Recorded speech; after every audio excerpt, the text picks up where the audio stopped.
Welcome to the Broncos podcast with Troy Rank. I'm your host, Troy Rank from the Denver Post. Hope you're having a wonderful start to your weekend. Thank you for joining me from wherever you are. The support has been amazing on YouTube. You can also find this pod on Spotify, Apple, or wherever you download your podcasts. It's a big week for the Broncos. Yes, they're 1-0. They're undefeated, but they beat the Tennessee Titans, who won exactly 3 games last year. And the Broncos offense, unless you've been living in a spider cave, you probably should know by now, did not play particularly well. And this is a challenge. If the Broncos are going to be the team they think they are, if they're going to be the team Sean Payton thinks they are, a Super Bowl contender, they have to play better in September. They have to play better on the road. And they have to play better against teams that could finish with a winning record. Last year, Broncos were 2-7 against those teams. You cannot win the AFC West, even as vulnerable as the Chiefs are, without playing better against better teams. And they know that. And there's fixes involved with both Bo Nix and Sean Payton. And again, you got the best safety net in football going right now with this defense. So we're going to get to all of that after the break. Have you been hurt in a car wreck or injured at work? What are you waiting for? Give my friends at Hoggatt Injury Law a call. Their motto with us, it's personal. That's because it is. I've known Darby Hoggatt forever. We traveled the country watching our boys play baseball. We coached his son in hoops. Great family.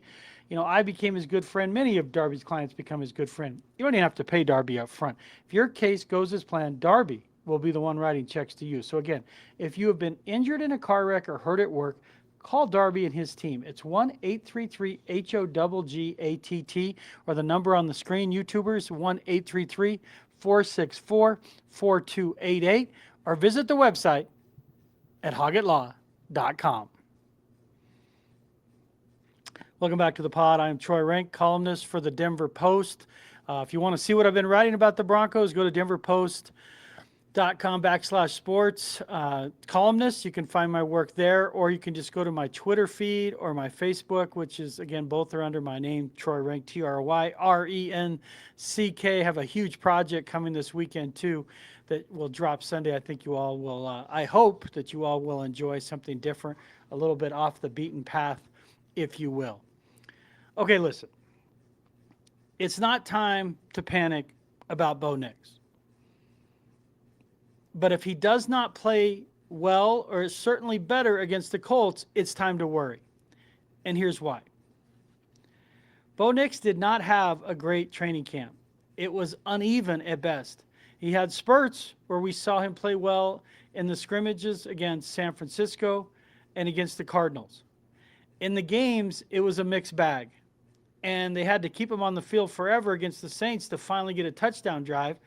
And frankly, that came because Bo just started throwing, felt like every down to Courtland Sutton. And so when you look at that and you look at what happened in the opener, first time in his career he lost a fumble. First 3 turnover games since he played, coincidentally, the Colts last December. And this happens. Again, the issue I have here is Bo Nix in September is now starting to cast a little die that he's a slow starter. Do you realize in September he has 2 touchdowns and 6 picks? It was clunky a year ago. He played one of the worst games ever by a winning quarterback against the Jets when he couldn't grip the ball in the rain. They didn't condition it right. They made the mistake, meaning the Broncos, and that game was an absolute mess outside of like 2 passes. That was a Tim Tebow type game. Easier to appreciate than explain how they won with that little of offense.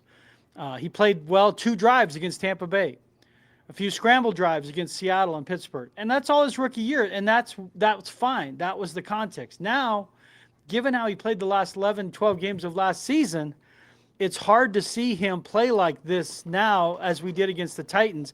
And it wouldn't matter except for the fact we didn't really see him take off in training camp. And so now you're entering a game against a much better team than the Titans, and if for no other reason, it's on the road. You're favored.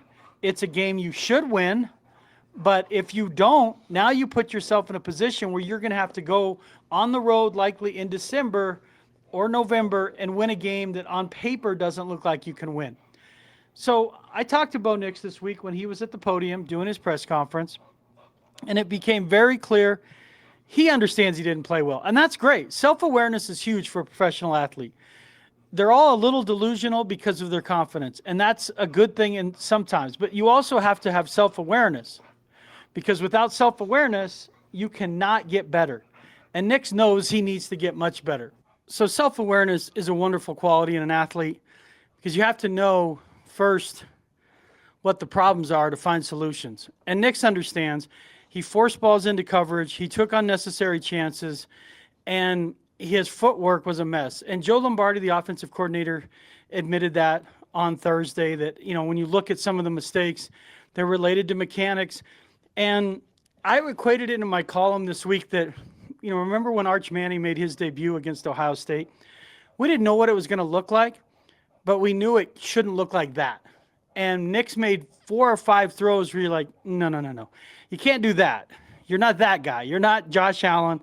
You're not Lamar Jackson, fall away jumpers, throwing stuff off your, back foot in a way that that's not who you are. And frankly, they don't have the weapons to do that. I mean, you have Sutton who can win 50-50 balls, but he's really the only one. And so that's where you've got to understand what you're trying to do. And Nix, when I asked him about it, I said, do you have to be cognizant of the fact that emphasizing the importance of precision over perfection? Because at times when you try to be perfect, the enemy of good can be great, and you're trying to do too much. And you have to understand who you are as a team. They haven't developed an offensive identity yet. They haven't. But they do have a defensive identity, and that is the team identity right now. You can beat a lot of teams, I would say 8 or 9 on your schedule with this defense. And eventually you're going to have to get going offensively. But you don't need to put your defense in harm's way consistently. And if you play like you did and lose the turnover battle at Indy, you lose. And you're like, oh, big deal, they're 1-1. But then you have the Chargers on the road. And then you have the Bengals at home. You can't afford to go 1-3. And even 2-2, you're giving a game back. That first 4 games is a race. You need to be, at that point, 3-1. You can lose to the Chargers, you can lose to the Bengals, but you can't lose to the Colts. It puts you in a position where you have to go win another game. So I asked Nix about this idea of chasing perfection, learning from his mistakes, and he had a very good answer, one that is encouraging. Let's see if he can apply it. Here's Bo Nix on what he learned from that game against the Titans. It's not about being perfect. It's just about being the best that I can be, and I know that I can be a lot better. And so even if I would have gone out there and been, a few completions short of being perfect, I think I could have gone out there and found ways to complete those passes. So, it's not about the stats, or it's not about perfection by the outside, but it's just, for me, it's a standard that I have for myself, and I know I can be better. So, but yeah, as your question was, it was with our defense, we can definitely just make sure at times we give them great field position, and then we'll get the ball back, and then we can keep going right to work. And we gave them a few bad field positions, but they overcame it, and that's going to happen. So overall, definitely want to play complementary football, but definitely have high standards for our offense. Well, the news yesterday was about the new stadium in 2031. What did you think about that, and what's it say about the owners and where this organization is? Well, it's exciting. It's our ownership has a big vision for what this organization is going to be, and I think everyone else is just going to follow along with their lead, and I know the players are excited. It's a big step for our team, big step for our organization. I know there's a lot of work to be put into it, but it's exciting. Well, when you have a game with a couple turnovers, is there anything different you do? You watch extra film, talk to anybody additionally, and what did you kind of see when you looked back at those turnovers on film? Not really anything different.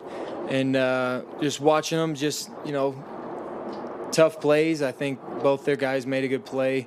All 3 of them. Their D lineman did a good job of going for the football, and just in the future, maybe not be so aggressive, but at the same time, that's what makes us quarterbacks good. So it's a fine line of being aggressive, but Sometimes it happens, and you just got to move on. But can definitely take a little bit more calculated attempts, and that's what I'll attempt to do in the future. Court, no one's been here longer than you and Garrett, and we make so much. Bo's the captain, he's the quarterback. But do you ever, during the game, talk to him about, hey, you don't need to be perfect, just be you. Like, you got this crazy good defense. Do those conversations happen where you got to remind him, like, hey, just be you. You don't need. I'm not saying hero ball. You don't need to press. You don't need to be over. Yeah, man, I think, that gets echoed throughout the entire sideline, from offense, defense, special teams, whether it's Garrett, who's the longest tenured, to, any rookie that's on the team, we all got each other's back at the end of the day. No one single person is going to go out there and be able to go win or lose the game for us. It's going to take every single person on that sideline for us to be able to go out there and have success. And so being able to, I love just looking on it about, hey, bro, we got you. Whether things could be going great. We could be winning 50-0. And I'm like, hey, bro, we got you. Like, he's a competitor, and he challenges himself to be perfect. And, like, I tell you guys all the time, that's something that you love to see from your quarterback, someone who, wants to be the best version of themselves because that's just who they are. That's their character. That's their competitive edge.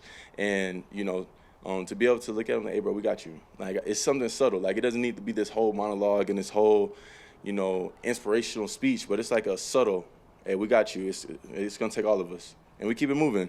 And, I think he understands that, he knows that. But like I said, it's not just him. It's all of us. Like, we all need to be reminded every now and then that, it's not – the weight of the world isn't on your shoulders. It's on all of us. Like, we as a team collectively go out there and perform to achieve a victory. Well, I hope that gives you an idea and makes you feel a little bit better about where Bo's at in his headspace. Again, he's never going to stop wanting to be perfect. That's who he is, but he's got to have an understanding of what he's working with defensively. Because of that, you have to allow that to dictate your choices in games. And it doesn't mean we're saying Bo Nix, game manager, captain, check down. Pump the brakes there. It just means until this offense gets going that you don't need to put the defense in harm's way. Because, this team in the Colts should have beaten you last year. If Jonathan Taylor doesn't drop the ball at the 1-yard line, they probably beat you, and who knows if you go to the playoffs. So you have to understand that and respect that. And respect that when you play in a dome, on the road, these are hard places to win, even against a team that's, probably over under, my guess is a 7 or an 8 on that number. But how does he get better? Well, interestingly, when I asked Payton about the same question of chasing, when do you emphasize precision over perfection with Bo, he fell on the sword, a mea culpa. He completely said, essentially, this game was on him, and he has to be better. And it really comes down to this, folks. Payton cannot keep coaching the team he thinks he has and coach the one he has. This isn't New Orleans with Drew Brees in his prime. It's not. He can't keep putting that much on Bo. He put too much on his plate, and now I wonder if Payton has too much on his. Does he need to cede his play calling? Of course not. But he's got to adjust. They've got to find balance offensively with the run game. And when I asked Payton about that, he had a fascinating response. So I want to hear that now, and then after that response, we'll go to a quick break. But here's Sean Payton on what his version when I asked him about precision over perfection with Bo Nix. Well, is there ever a sense that I don't need perfection, I need precision? Do you ever have to? Well, that's a great question because the perfection comes from the precision. And so when a game ends and you evaluate it and then you say, all right, how are we with the details? We're fairly young. And so if we feel like the answer isn't maybe up to what we want, then we've got to look at how much and then not just cut back, but evaluate. And we're always trying to evaluate what do they do best. But look, I don't know how many games I've called, but that's one of those where, I came away from it like, man, I've got to be a lot better. And, it was one of those games, especially early. And so in that self-check, in that process, and the day after, if you will, if you're not careful, sometimes the game can be over and you're on to the next opponent, and you haven't really, you've heard me use that term, debriefed properly.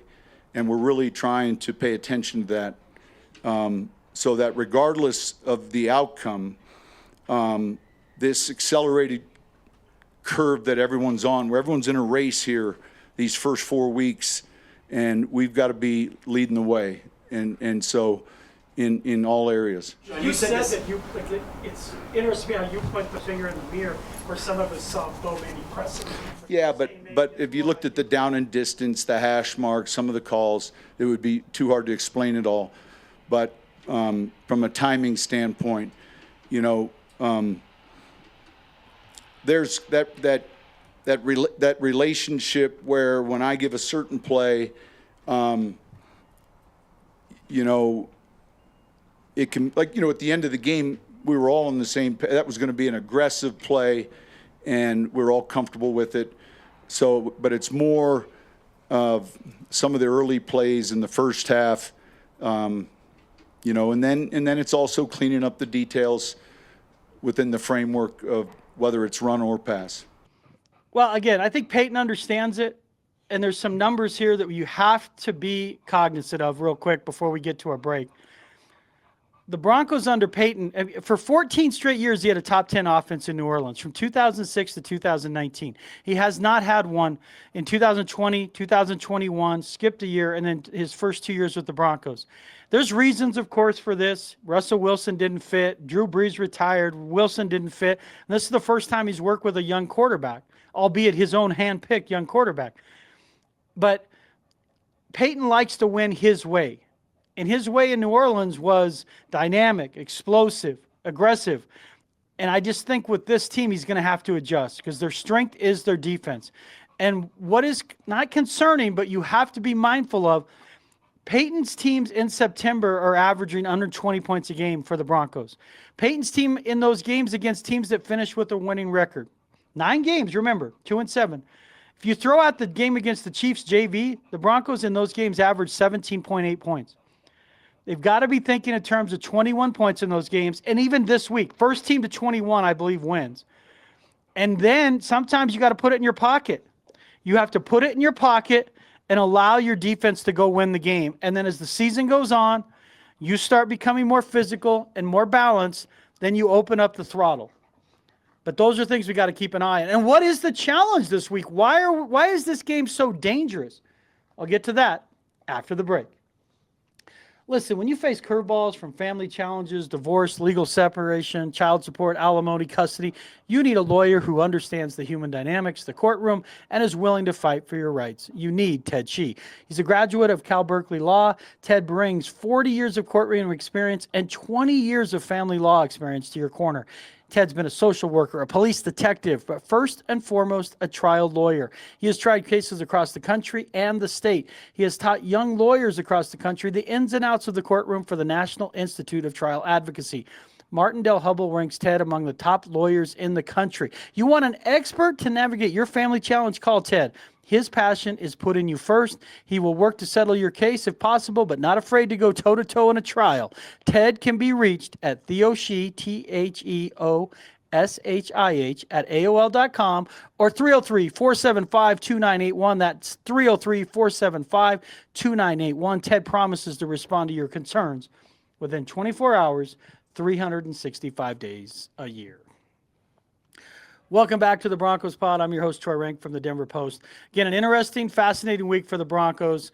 And now we get into the matchup, Broncos v. Colts. Why is this dangerous? And so it goes back to what I was saying about Payton and understanding who the Broncos are. Folks, let's be honest. If you look at the next 3 games, would you take the Broncos' top skill position players over their opponents? So you've got Sutton, Dobbins, and Ingram. Would you take them over Michael Pittman, Tyler Warren, and Jonathan Taylor this week? What about Ladd McConkey, Keenan Allen, and Omarion Hampton? And you don't even have to bring it up with the Bengals with Jamar Chase, T. Higgins, and Chase Brown.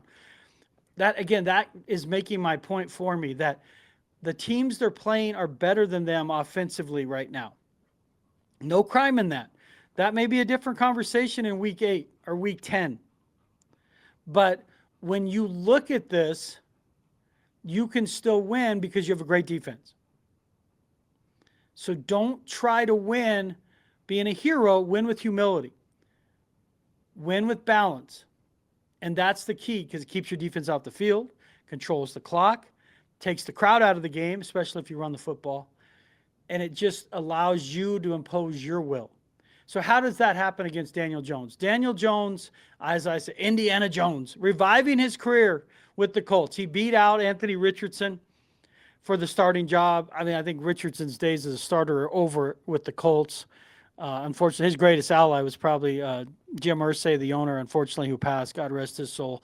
But now Shane Steichen likes Daniel Jones because I think he sees a lot of, Jalen Hurts' game in him. And he helped with Hurts. He's a guy who understands how to control the RPO game. And Jones could not have played much better against Miami.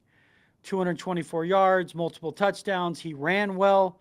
And that's where he is dangerous. When you see him in the open field, you're going to say, that reminds me of Bo Nix. He gets out there. He's legitimately fast. And he can hurt you on third down with a 12-yard scramble or just a third down called run play. So why are they favored? Well, number one, I cannot believe I'm saying this, but it looked like the Dolphins quit in week 1. That was such a just poor-ass effort from Miami. It's hard to gauge how good the Colts are. Miami was terrible. I mean, they had a players only meeting this week after week 1. Like, really, I cannot imagine they go forward much longer with Tyreek Hill and Mike McDaniel, Smoky Hill guy.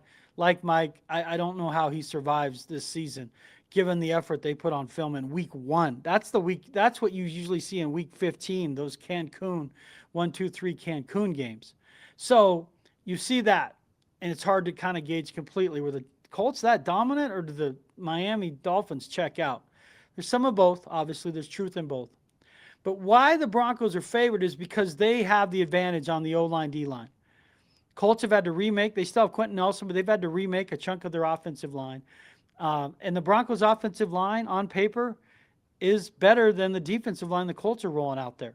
That's where you can win this game. The point of the attack, the line of scrimmage. But your coach has to let you win the game that way. He has to want you to win the game that way. Vance Joseph does. He gets it. Our front seven, we're going to get after it, and we're going to blitz you from all angles. And this is why they can win this game, and first 1 to 21 wins. Is Vance Joseph should be able to make Daniel Jones miserable. When you think of Daniel Jones, and he does look certainly better than he did with the Giants. He spent last year kind of on quarterback rehab with Kevin O'Connell, with at least part of the season with the Vikings. O'Connell's, becoming this quarterback whisperer, at least in terms of the patience and understanding the position. He played it and was a backup in the NFL. That helps. But guys go there, and not unlike they're doing with Davis Webb, frankly, and Sean Payton, with Zach Wilson last year and Sam Ehlinger this year. But the way to hurt Jones is to hit him in terms of causing turnovers. He has had a history in this league of putting the ball on the floor and throwing it to the wrong people. And the way you do that is put pressure in his face, force him to make uncomfortable decisions. And if he beats you doing that, then you tip your cap at some point, because he doesn't have a history of doing that. His history is when he's pressured and when he's hit an open field, he will turn the ball over. And that is the key. You win the game, you win the turnover battle. Because you lost the turnover battle, and no team played worse in a win last week than the Broncos. You're not going to win against the Colts doing that. So for me, it's real focus and understanding that this is a game you can win 23-20, 21-17 by controlling the clock, running the football, balance, and through balance, find chunk plays and play action, and let your defense go to work. Let your defense go to work. And if you have to win with a late field goal, you do. No crime in that. Because it's going to be a similar way you're going to do it against the Chargers. because you're not going to go to the LA and throw 40 times and beat the Chargers. Those are not games you want to try to win. Bo has a losing record when he throws that much. Pretty much every quarterback not named Tom Brady and a Peyton Manning or maybe a Drew Brees do. The sweet spot's somewhere around 32, 33. You want 22 for 33, 230, 1 touchdown, no turnovers, 2 touchdowns, no turnovers, and have Bo run for 40 yards. What do we have, like 13 quarterbacks last week run for at least 30 yards? Bo's got to be over that number this week. For me, I want to see 220 to 230 passing. I want to see probably 40 yards from him rushing, and emphasis and balance early where you get to halftime and it's like 16 runs, 14 passes, something along those lines of the first 30 plays. Last week it was 22 to 7 passes. Again, Payton knows it. He looked at the film. He did the debriefing. He understands it. So Bronco fans and Broncos country, this is an important game. It's not the early start. I think that helps. It's a 2:05 start, 4:05 Eastern. I do believe that helps. Historically, the Broncos have not played well in that 11 o'clock window, Eastern window. So that does, for me, keep their schedule kind of normal. Go out there, impose your will, create this physicality, and let your defense set the tone and tempo. And that's not Sean Payton. That's not how Bo Nix would want to win. But allow the game to dictate it. And if your defense gets you a couple quick turnovers and you're up 10-0, maybe you open up the throttle a little bit. But don't take unnecessary chances to give the Colts confidence, because this game's important when you look at the rest of the September schedule. Is it this somehow the season-defining game? No. But how you play this first month largely puts you in position to have a little wiggle room later in the year, so you don't have to win at Kansas City or even at Washington. You have a little bit of cushion that you can lose a game like that because you went 3-1 in the first month. But this is where it starts, folks. This is where it starts. Can the Broncos show that Bo Nix learned from the opener, that he can be more precise and less worried about perfection? Can Sean Payton call a game that's more balanced? And that starts, frankly, not only with running the ball, but the operation. Shorten the play calls, less personnel groupings, give Bo more time at the line of scrimmage. He can't be getting to the line of scrimmage with 5-7 seconds. They need to get to the line of scrimmage with more like 10 to 15. Give the kid a chance to diagnose the defense. Payton he knows exactly what he saw. He admitted it. He volunteered it to me. That is one of the worst games he's called. He will learn from it. His resume tells you he's a great coach. But now in September, both he and Bo have questions to answer. Sean's offense in September has not been good in Denver. Right around 18 points a game. Bo's 2 touchdowns, 6 picks in December. That needs to change this week for the Broncos to pull off the win. And I have them winning 23-20.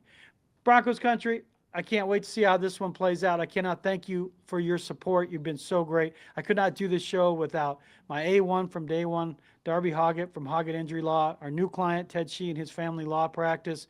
Please give these folks a call and tell them I told you, and I directed them their way. I really appreciate it. And then obviously I would not do this without Nate Lundy and Danny Bailey of Mile High Sports. Danny behind the glass doing all the great producing and graphics. He is the man. Broncos country, I do this pod for you. Happiness that begins with me. Go out there and have a great day.